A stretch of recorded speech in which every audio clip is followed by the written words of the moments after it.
Selamat datang di channel Novel Toraja dalam novel Bercerai untuk Cinta, bab yang ke-26. Selamat mendengarkan.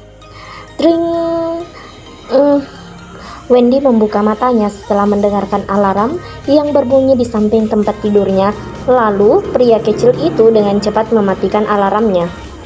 Setelah alarmnya mati, Wendy duduk sambil menatap ke arah dinding selama beberapa saat sebelum dia turun dari tempat tidur dan berlari ke kamar mandi.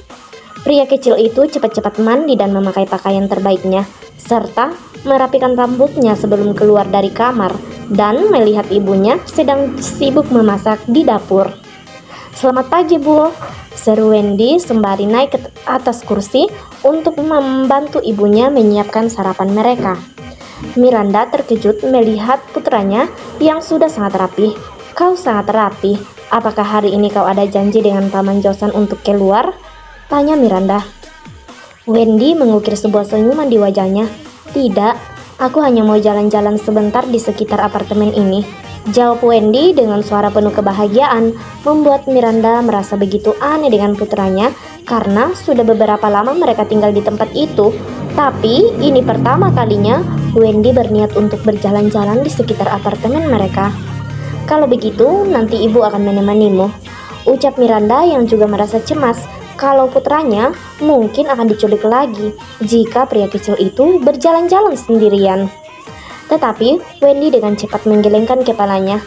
"Ibu tidak perlu mengantarku, nanti aku bisa pergi sendiri," ucap Wendy sambil memperhatikan ibunya yang saat itu belum menyisir rambutnya, belum mandi dan belum bersiap-siap, sementara jam 7 sebentar lagi. Jadi pergi bersama-sama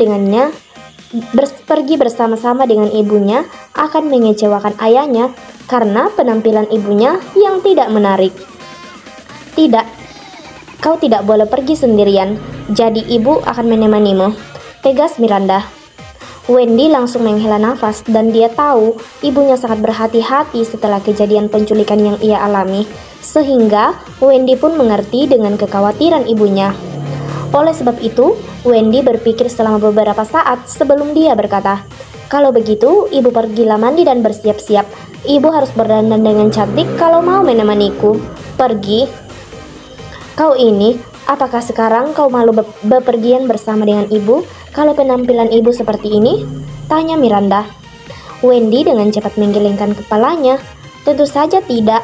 Tapi hari ini adalah hari yang spesial bagiku.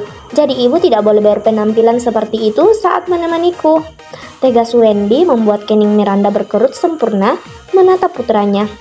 "Baiklah, ibu akan berdandan setelah kita selesai sarapan," ucap Miranda membuat Wendy kembali menatap ke arah jam. "Tapi janjiku 25 menit lagi. Apakah ibu bisa?" tanya Wendy pada ibunya, membuat Miranda semakin merasa aneh dengan putranya. Memangnya kau ada janji dengan siapa?" tanya Miranda. "Pokoknya dengan seorang yang sangat ingin kutemui. Tapi nanti kalau ibu pergi menemaniku, ibu tidak boleh mengganggu kami dan hanya boleh berjalan 5 langkah di belakang atau di depan kami," ucap Wendy sambil memperlihatkan wajah ketegasannya, membuat Miranda semakin merasa aneh dengan putranya.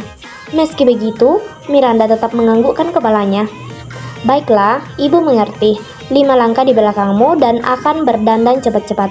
Sekarang sarapanlah, ibu akan bersiap-siap sekarang," ucap Miranda sambil meletakkan sepotong roti di depan putranya sebelum perempuan itu melangkahkan kakinya untuk meninggalkan dapur. "Ibu tidak sarapan?" tanya Wendy pada ibunya. Miranda menghentikan langkahnya, lalu berbalik menatap putranya sambil mengukir sebuah senyuman di wajahnya.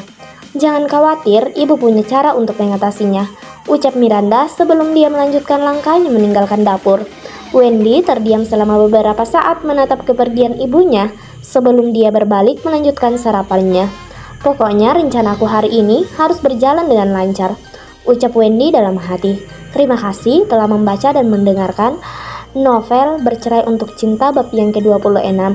Jangan lupa tekan tombol subscribe dan nyalakan lonceng notifikasi supaya ketika novel ini telah update, kalian menjadi orang yang pertama untuk mendapatkan informasinya dan menjadi orang pertama yang membacanya. Terima kasih untuk dukungan kalian.